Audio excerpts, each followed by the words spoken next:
Most founders think marketing starts after the product. That's the mistake.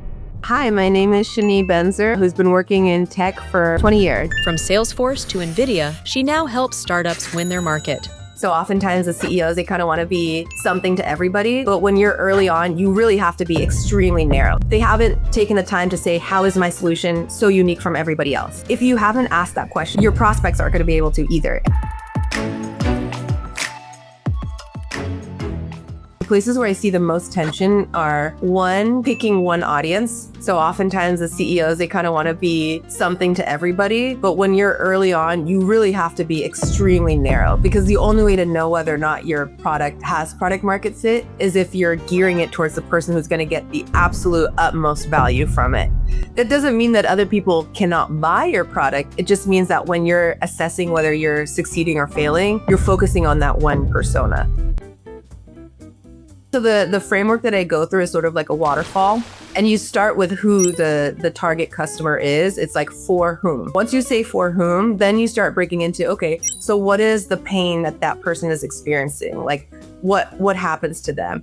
And then you say, and how am I planning to resolve that? And then you say, and how is my resolution unique from other providers in the market? And then you say, and how am I uniquely suited to offer that solution in a way that others couldn't possibly? So it's almost like you get all the way down to what's your defensible moat.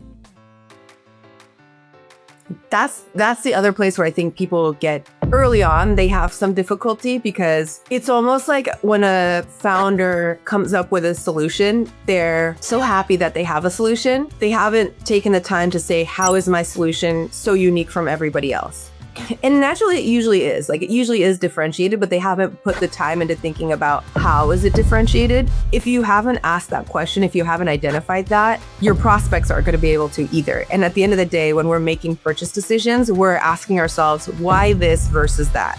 It's a difficult question for founders to answer, but once they start thinking about it, it immediately unlocks, oh, we should probably do this within the product. We should probably think about positioning this way. And then it even can inform the brand marketing of like, what should our persona look like? What's our personality as a brand in the market? And how does that contribute to our differentiation as well?